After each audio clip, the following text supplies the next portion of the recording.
Hola, ¿cómo están? Bienvenidos a otro podcast más. Oigan, hoy tengo aquí enfrente de mí a Vida Gómez. ¿Cómo estás, Vida Gómez, candidata a la gubernatura por Yucatán? Muy bien, con mucha energía todavía, a pesar de la altura que ya estamos del proceso, la verdad es que todavía me siento al 100. Oye, ya va a terminar la campaña, quedan aproximadamente 15 días. ¿Cómo te sientes? ¿Estás cansada? ¿Ya quieres que termine? ¿Ya quieres ver resultados? La campaña tiene esta parte de interacción Ujú. 24/7 con las personas en las calles, que la verdad a mí me gusta mucho, creo que es algo que debe continuar. Yo siempre he dicho que a la hora de hacer ejercicios de campaña de ese tamaño y de esa intensidad tiene que ser la hora en la que des resultados para que realmente puedas saber y medir el ánimo de la gente. Por mí que acabe para saber los resultados y para empezar ya a trabajar por lo que hay que hacer en Yucatán. Pero creo que el ritmo en el que traemos la campaña, eso tiene que continuar también a la hora de ser gobierno. ¿Y cómo va tu campaña? ¿Cómo la viste? ¿Cómo la viviste? Creo que Muy nunca habías bien. tenido una experiencia así. No, de esta dimensión no. Yo arranqué pre-campaña en noviembre. Movimiento Ciudadano, la verdad es que es la única fuerza política que arrancó el proceso electoral conforme a la Ajá. ley. Entonces yo arranqué en noviembre pre-campaña. Soy la única diputada local con licencia. Eso también es una realidad de la que se habla poco. Aunque es legal que los hoy candidatos sigan siendo diputados, pues la verdad es que no está bien, porque ellos hacen las Ujú. leyes y además en qué otro trabajo se permite. Entonces pedí licencia desde noviembre, dejé en el Congreso a quien es mi suplente y que sigue la agenda legislativa y me dediqué ya a la campaña, pero siempre tuve muy claro que el proceso electoral era mayo. No quiere decir que lo que hicimos los meses anteriores no importara, pero era más interno, más hacia la base militante que ya tienes, giras en torno a eso. Mayo y después del debate ha habido un cambio impresionante de aceptación de la gente, de incrementar el conocimiento, de que la gente pregunte, bueno, ¿y cuál es el plan? ¿No? Pero ¿Qué del debate, también opciones? desde el debate de Gerardo, ¿eh? Sí, O sea, en Mérida totalmente. seguramente hubo un cambio, hizo un buen papel. Arrancamos con el debate de Maynes y a partir de ese Sí, no momento no manches. ha parado el O sea, crecimiento. todo MC tuvo buen rendimiento en los debates. Sí, y creo que también se debe a un público, una sociedad que se está empezando a informar, porque antes sí había debates, pero no había el factor que hoy existe. Sí importa lo que dijimos en el debate, pero lo que se ha hecho después del debate, por ejemplo con Gerardo en redes, pues ha sido muy importante para que la gente que no lo pudo ver sepa que ahí está colgado, que puede entrar a verlo o entre a ver partes del debate, la viralidad de ciertos momentos del debate que también genere que la gente diga, oye, ¿qué pasó? ¿No? Parece que sí se puso interesante, parece que sí se puso bueno, voy a entrar a ver qué hubo, ¿no? Sí, sí ha ayudado mucho los debates y creo que hoy estamos en un muy buen momento. Todavía falta el tercer debate presidencial. Ojalá en lo local hubiera habido más.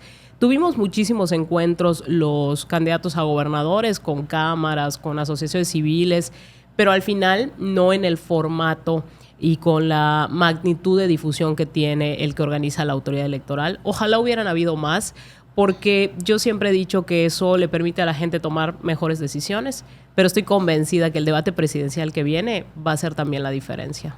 Oye, ¿y cómo te fue a ti en el debate?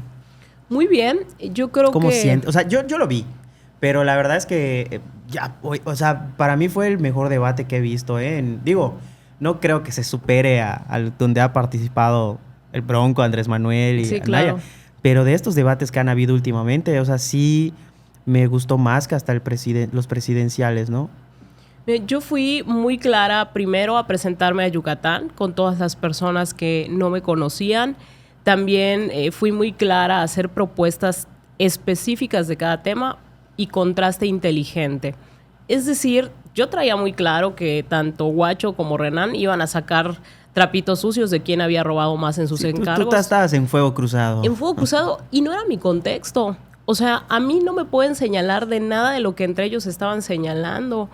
Entonces también eso para mí era una ventaja. Tenía muy claro que ninguno de los dos iba a agarrar nada de lo que yo dijera de contraste porque, mira, es importante esto. Dicen, Movimiento Ciudadano no importa, Movimiento Ciudadano no pesa mucho electoralmente, pero curiosamente, entre que nos copian propuestas, entre que están muy pendientes de nuestras actividades para replicar y que mejor no los visibilizamos porque crecen de más, ¿no? Entonces yo iba también muy clara que el papel que jugaron, así de básico, yo sabía exactamente qué iba a hacer cada uno de ellos, porque los leo cómo han actuado durante toda su campaña y cómo han sido siempre en sus trayectorias. Y creo que una ventaja también fue para mí que los conozco en ese sentido, ¿no? Entonces, para mí nada de lo que ellos hicieron era nuevo y eso me permitía entrar a jugar en un terreno mucho más limpio para mí. Y más allá de lo que yo piense en mi desempeño, lo que sí te puedo decir es que todos los días en las calles de Mérida y los municipios, la gente me dice, me gustó lo que dijiste, coincido contigo en esta propuesta, o qué bueno que les dijiste sus verdades. Eso es lo que ha rebotado para mí después del debate. Yo platiqué con muchos amigos y me sorprendió que me dijeron que tú ganaste el debate y me sorprendió que se hayan fijado por Movimiento Ciudadano. Digo, la verdad es que las encuestas y los números y los punteros, hasta por presupuesto sabemos quiénes están en los primeros lugares, pero me dijeron, cambió mucho la intención de voto, por ti, también por Gerardo. Y quiero que me cuentes algo porque pues lo vimos y todos lo comentan, ¿no? Y creo que en ciertos círculos y en las redes sociales se habla mucho del pastel que llevaste. Todos veíamos una bolsa negra que había a un lado. De hecho, yo empecé a criticar en el debate, ¿qué pedo con la producción que dejó una bolsa de basura o algo así allá en medio? Pero era tuyo y tenías ahí guardado un pastel. O sea, ¿cómo fue ese tema del pastel? ¿Cómo lo armaste? ¿A quién se le ocurrió? ¿Y cuál fue la finalidad? ¿Era de verdad? No era de verdad. Mucha gente pensaba que sí era de verdad. Hasta memes subieron del pastel. Es uno de los videos con más reproducciones en TikTok. Creo que el pastel, para empezar, en un momento sí estuvo planeado de que fuera un pastel tal cual, pero con el calor, el tiempo, podría generar otro tipo de accidentes. Además, en el escenario de que estábamos muy pegaditos uno con otro, o sea, compartíamos casi las mesas. Era de utilería y el pastel precisamente buscaba romper con lo que muchas veces pasa en un debate de hora y media, que te cansa como público, como espectador. Era un poco romper con esa dinámica cansada y también visibilizar una realidad que está pasando en Morena, y es que no toda la gente de Morena se siente representada con su candidato a gobernador, porque ideológicamente su candidato a gobernador pues no siempre ha sido de Morena, ni empezó el movimiento con Morena. Y eso lo dicen los propios morenistas. Ahí hay todo un movimiento de personas inconformes con lo que está pasando en ese partido, y también era decirles que sí pueden tener otra opción, y que tener otra opción no significa traicionar sus ideales. Por el contrario, significa seguir manteniendo puro lo que ellos y ellas creen. Oye, Vidi, ¿cómo ves la situación de Yucatán actualmente?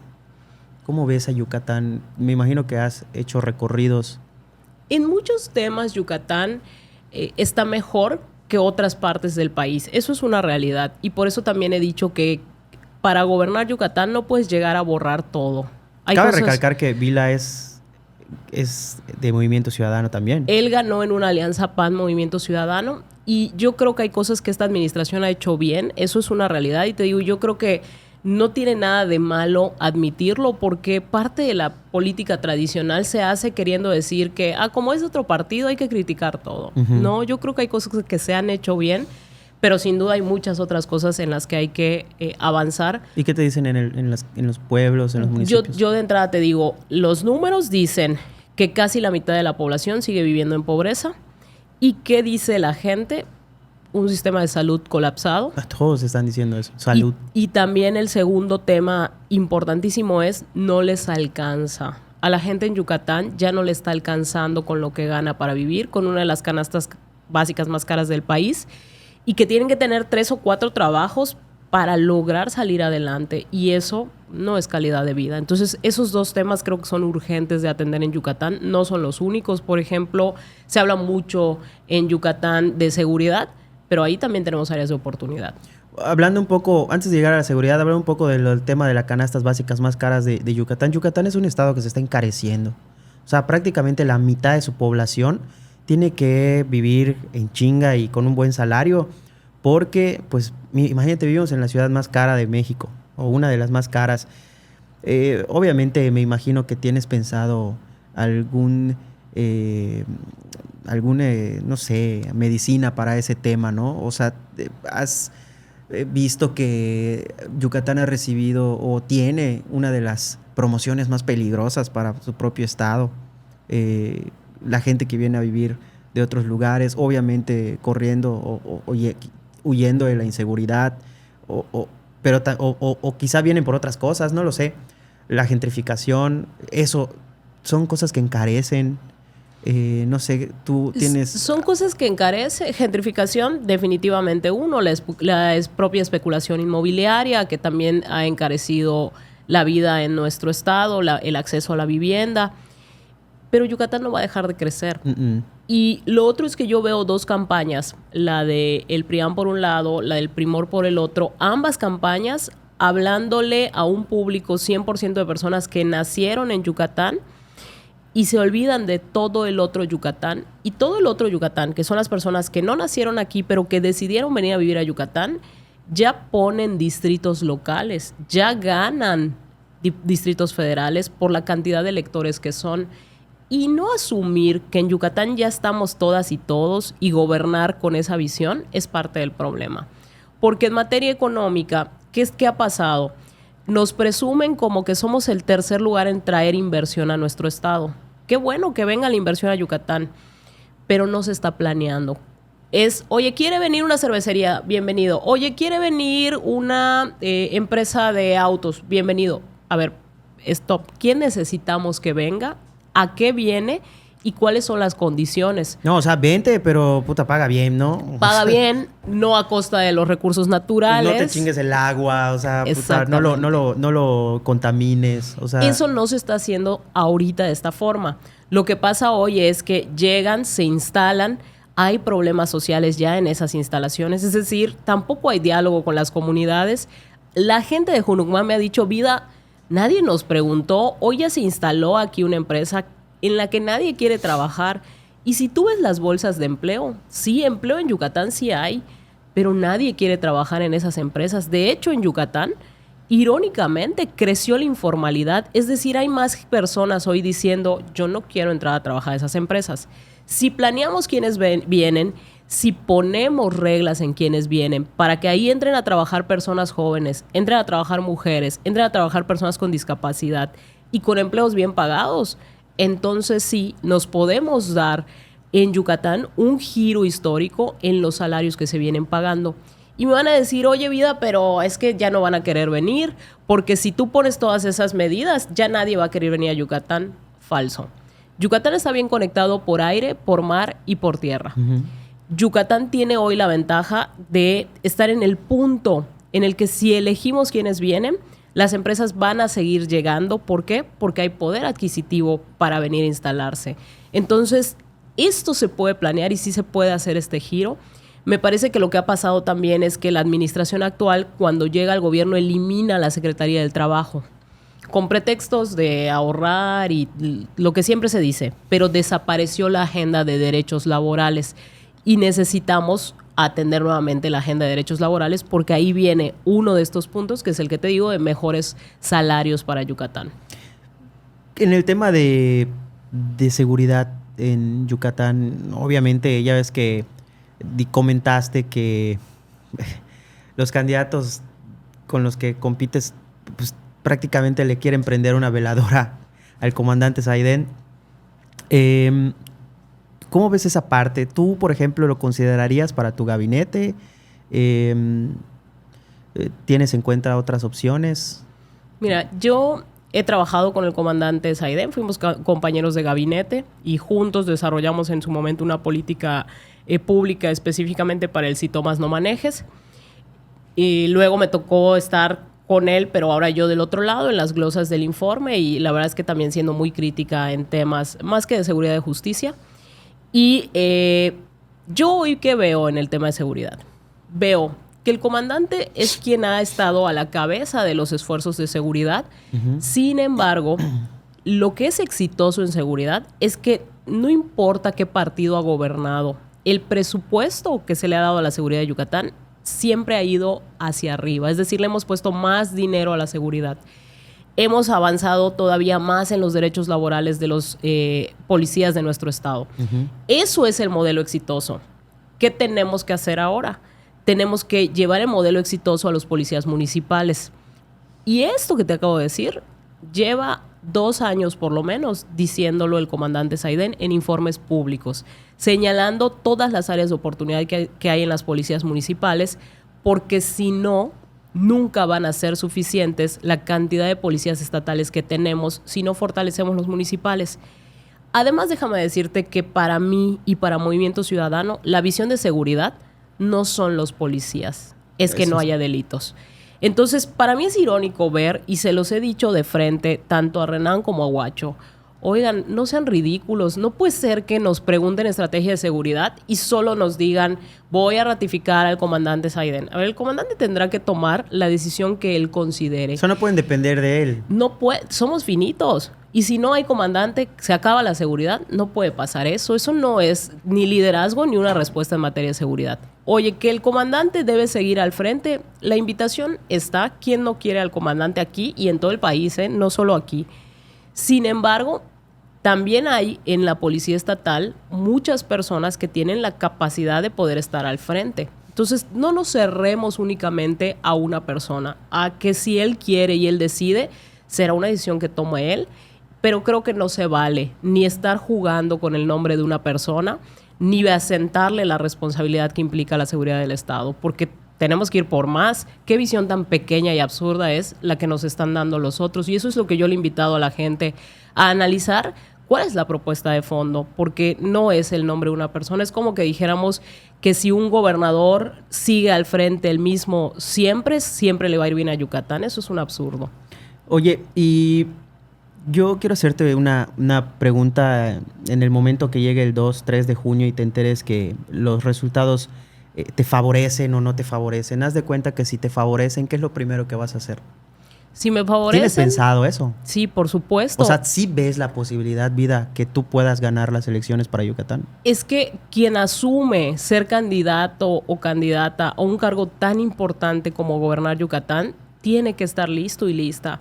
Y desde el primer momento en que los resultados digan Vida gana Yucatán, entonces tenemos que empezar a desarrollar la agenda. No en el minuto en el que se toma protesta, tiene que ser a partir de los resultados, porque hay que elegir un gabinete. Yo, a diferencia de los candidatos contrincantes que tengo, yo no voy a repartir los puestos por militancia partidista, ni me senté con Alito a acordar las posiciones, ni me senté con la dirigencia de Morena. Yo voy a empezar con definir los perfiles que van a salir 100% de la ciudadanía. Hay gente experta, por ejemplo, en materia de movilidad. Hay gente experta en materia de educación. Hoy a lo mejor no están en política. ¿Y tú tienes pensado quiénes ocuparían ese lugar? Yo he conocido a lo largo del proceso electoral y también siendo diputada local a muchísimas personas de la sociedad civil que veo buenos perfiles. No un nombre específico, porque muchos de estos perfiles trabajan en colegiado, es decir, en asociaciones civiles, ¿no? Pero sí veo muchos perfiles interesantes que pudieran encabezar los espacios y darles un giro de verdad de fondo a lo que se viene haciendo en las distintas dependencias. Vida, para los que no conocen mucho tu historia, ¿tú de dónde vienes? ¿Dónde estudiaste? ¿Dónde creciste? ¿Cuáles fueron tus escuelas desde chica? Yo nací aquí en Mérida. Mi mamá y mi papá son también de aquí de Yucatán. Tengo 36 años y viví en una familia bastante tradicional. Tengo 5 hermanos, soy la única mujer y la más chica. Estudié en escuelas públicas gran parte de mi vida. Tengo lo que se conoce como educación mixta, es decir, estudié la primaria, la secundaria en escuelas públicas y después la universidad la estudio en una escuela privada, que era la que tenía lo que estudié, que es licenciatura en Ciencias Políticas. ¿Dónde estudiaste la licenciatura? En la UNSA. Okay. En ese momento la UNSA tenía la carrera, ahí la estudié. Y también tuve la oportunidad de vivir unos años en la Ciudad de México. Ahí estudié la maestría en Administración Pública. Y mi participación en política se da como muchas de las personas que hoy están en Movimiento Ciudadano. sin tener un padrinazgo político. Yo la verdad es que recuerdo perfecto el momento en el que fui a escuchar a eventos a distintos candidatos en ese momento a la presidencia de la República. Incluso fui a escuchar en ese momento cuando Andrés Manuel era candidato del PRD, si no me equivoco. Recuerdo un evento, me acompañó mi papá al remate y mi papá me decía, ¿por qué quieres ir? Pues quiero escuchar qué dicen. Y recuerdo haber estado ahí. Recuerdo haberme tomado el tiempo. Yo he hecho eso, pero a mi mamá. Le dije, oye, acompáñame a ver a López Obrador, a Progreso, en sus campañas. ¿Para qué? Nada más.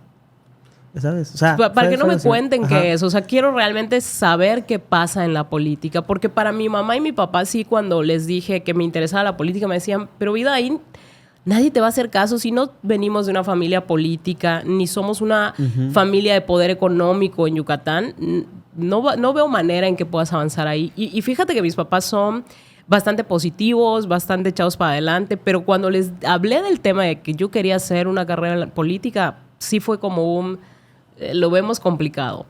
Aún así mi papá me acompañó y tuve la oportunidad de escuchar y de decidir.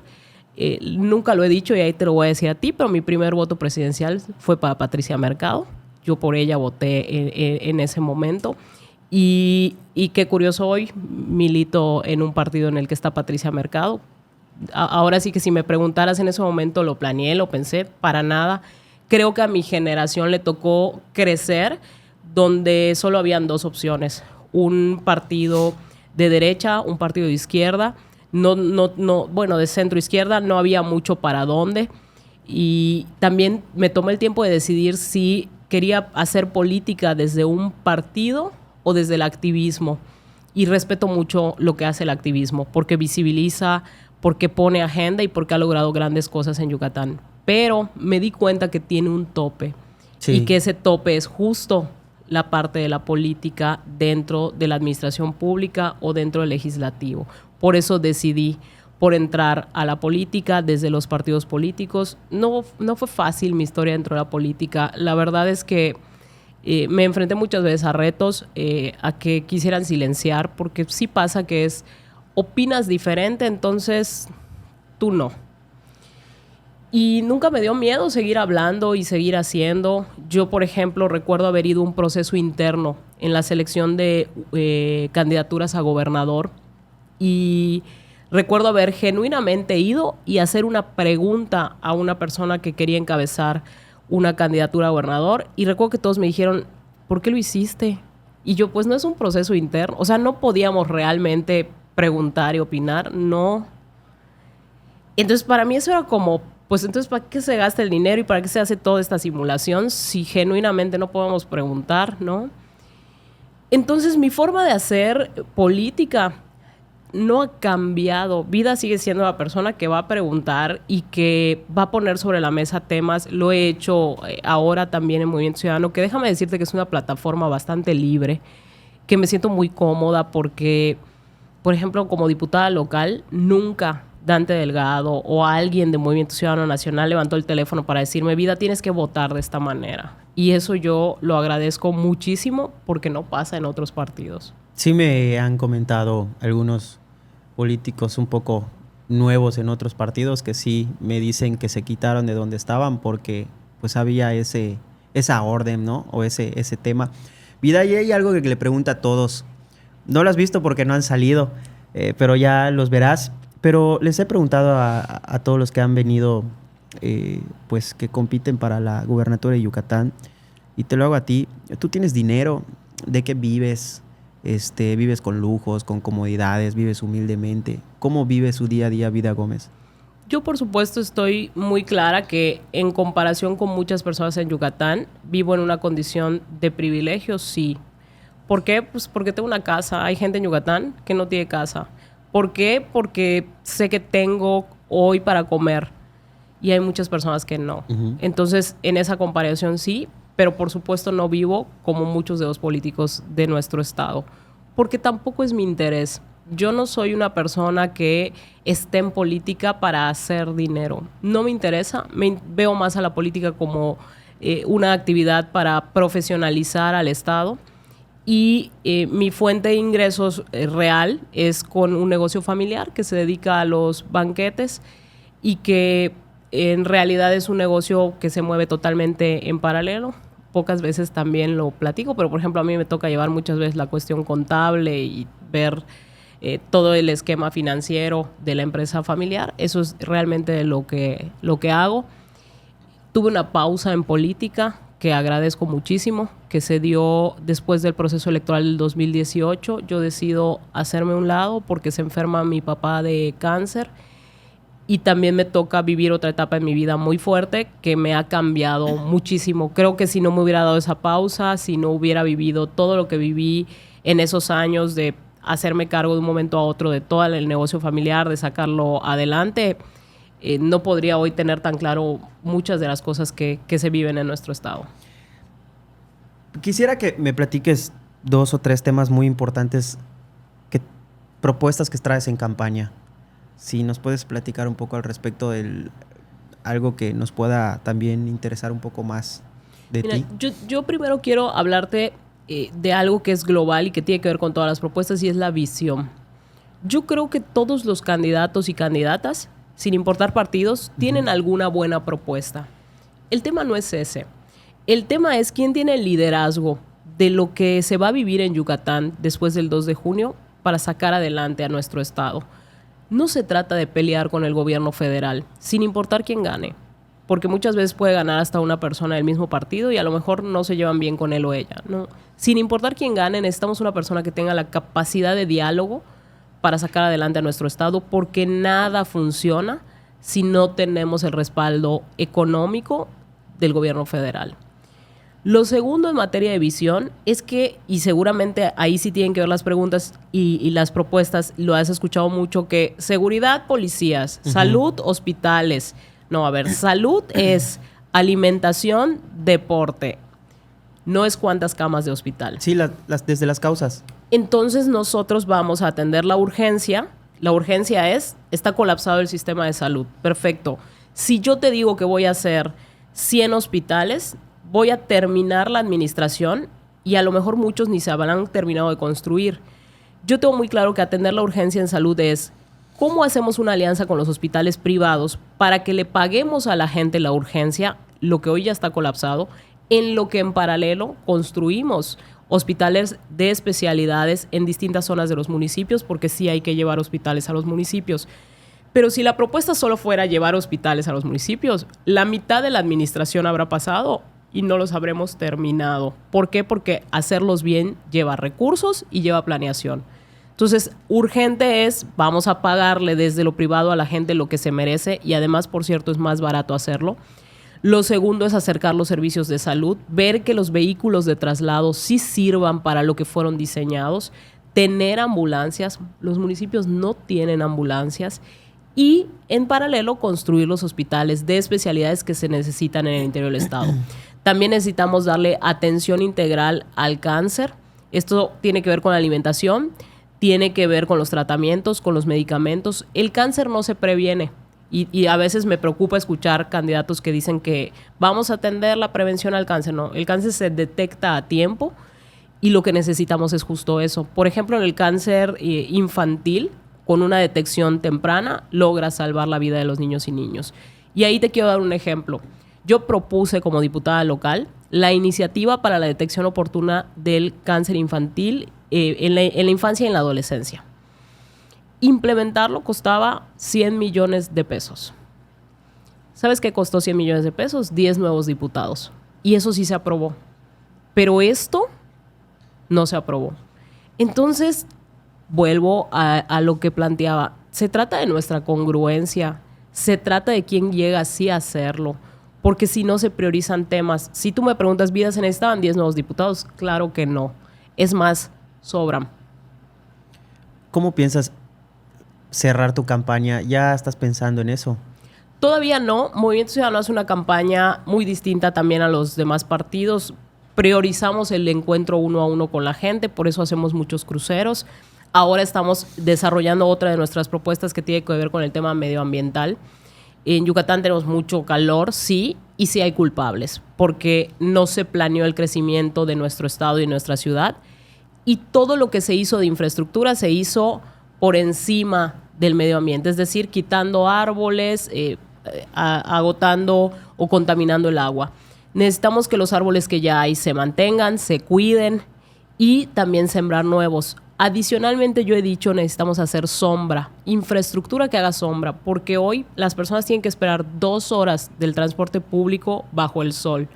No hay sombra y necesitamos además bebederos de agua, porque los golpes de calor van a seguir pasando. En lo que disminuimos la temperatura hay que atender la urgencia. Se hace con árboles, se hace dándole mantenimiento a los actuales, se hace que se respete la ley, porque mucho de lo que vimos del crecimiento tiene que ver con corrupción, no lo podemos seguir permitiendo.